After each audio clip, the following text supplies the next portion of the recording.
Well, today's Perspective interview on the programme, and this week sees something of a celebration here in Paris. Hundreds of delegates from around the world and European dignitaries have gathered here for a congress to celebrate the 100th anniversary of the International Federation for Human Rights. Now, it was formed back in 1922 against the backdrop of World War I.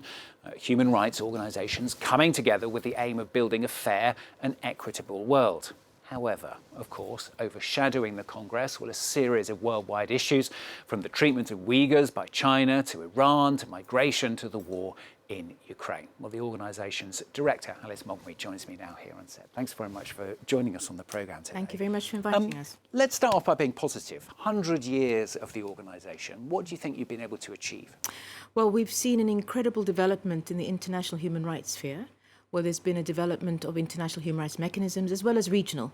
Where you have the United Nations and you have groups or organizations like the African Union and groups like that also in Latin America, in Asia, and with a commitment to global human rights norms. And what are the big issues? I mean, I made a brief list of some of them: war crimes, repression, gay and lesbian rights, inequality, the threat of climate change impinging on all of that, democracy, our personal data. I mean, there are just so many issues, aren't there? There are many, many issues. But I think an overall concern of ours is really this anti-rights, anti-gender narrative, which facilitates or enables the recreation of all those other issues. And so our focus and our strength really lies in working through our members. Because, as you know, FIDH has 197 members in 117 countries. So the very issues you're talking about, we're able to engage with because we use a bottom-up approach, working in solidarity, and recognizing contextual realities within which all those issues you've mentioned are raised.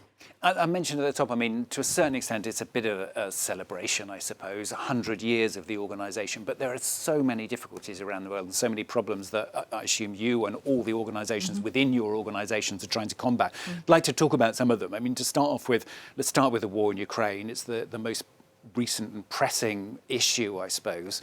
What is the priority, do you think, for human rights organisations there? Well, what we've seen is there are a number of wars around the world. And the Nobel Peace Prize was recently awarded to 3 of our members. One of the organizations is actually working in Ukraine, the Ukraine Center for Human Rights. And the other 2 awardees are from Belarus and our member, which was, it's described as being liquidated, memorial in Russia. So yes, generally speaking, around the globe, there is this backlash against human rights defenders, backlash against democracy. And there are wars, lots of conflicts going on all the continents. And what can you do to try and, if not stop those wars, ensure that people are held accountable? Well, we're working very closely with the International Criminal Court. FIDH was quite instrumental, in fact, in 1927, sounds like a very long time ago, in calling for the establishment of an International Criminal Court. We've also contributed to the development of the international human rights system through the Universal Declaration of Human Rights in 1948. So I'm looking at history because, as I often say, our past is reflected in the present and gives us a foundation for building for the future. The tagline for our Centenary celebration is actually acting is the best way to hope. So it's not a matter of sitting down and crying, woe me, but actually looking at spaces which are there. We do believe that there is hope. We do believe that an anti-rights narrative can be replaced by a rights narrative, and that is what our focus is on, using a bottom-up approach and learning from the lived experiences of our communities and our members. And is that enough, though, to actually bring perpetrators to justice? Yes, if we utilise the international criminal justice system, as I mentioned, we even with a situation that's so big and so large, like the situation in Ukraine. Well, I think sometimes we get overwhelmed by looking at the bigness or the size of issues, but it's little steps which get you to where you want to go. There was an American astronaut who said, who was it, actually, I think it might have been Mao Zedong, who might have talked about a journey of 1,000 miles starts with the first step you take. I think the important thing for those of us who are human rights defenders is to not lose hope and not be overwhelmed by the enormity of what it is we are facing. But there has been a lot of work done in terms of strengthening the human rights mechanisms on all the continents. But of course, there have been backlashes. But I don't think it's the first time we've encountered a space where one feels so much despair. If one goes back to the colonization period, slavery, people fighting for liberation, humanity has been through this before. You mentioned first steps there, a lot of first steps being taken in Iran at the moment. Yes, I mean, obviously, absolutely. Quite unprecedented, really, the amount of demonstrations we've seen there. Absolutely. So that's a great example. People do fight back. People do fight back, and people continue believing in human rights and the right to live their lives with dignity, the right to be respected, and the right to live free of oppression.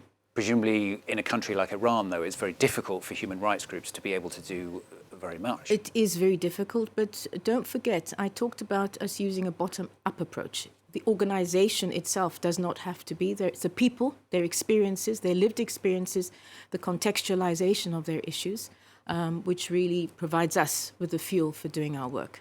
And are you able to kind of prioritize certain issues? I mean, the other issue which I mentioned at the top there, for example, is the situation with the Uighurs. Yes, one of the issues we work on 5 broad interdependent areas of work. We're looking at protection of human rights defenders themselves, because when you talk about the Uighurs, for example, that's a consequence also of the shrinking of civil society space. And what we do is document the violations. We do really fight for accountability and to try and protect the space which is there. Another broad area we're working on is enabling an environment for democracy, in terms of trying to protect the rule of law and dealing with this backlash against the rule of law. And we've engaged with the African Union, with the EU, as well as with the UN, to try and ensure that we protect that human rights narrative. A third broad area is fighting impunity.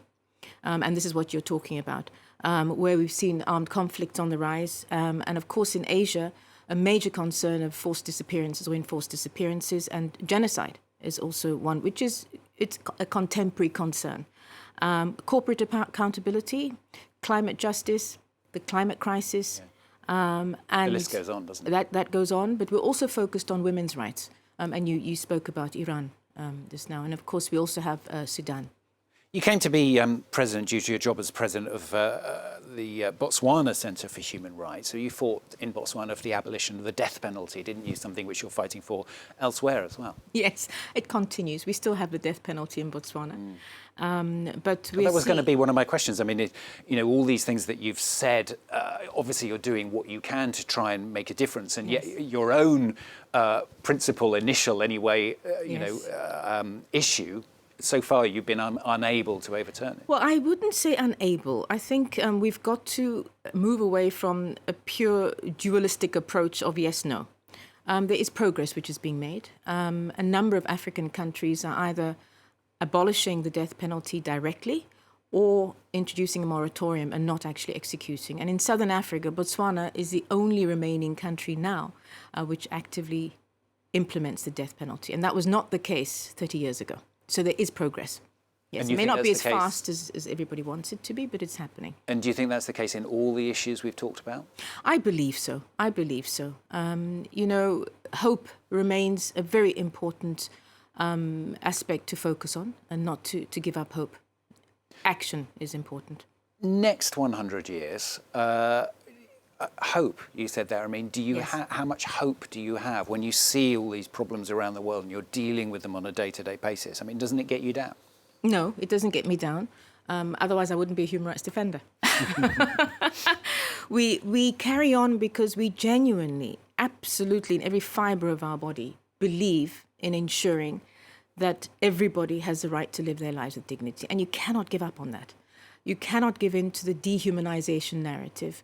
We cannot give in to the anti-rights narrative or the anti-gender narrative. We have to fight racism, fight discrimination. And this is how we got to where we are. This is how we ended up with the Universal Declaration of Human Rights, International Criminal Court, International Court of Justice, the African Court on Human and People's Rights, and the list goes on. So I think it's really important to not forget the achievements which we've seen in the light of what appears to be overwhelming despair. Good to talk to you on the programme today. Thank you very much for coming in. That's Alice Mogwe from the International Federation for Human Rights, enjoying your conference. You're in Paris this week. Thank you very much. If you're just tuning in,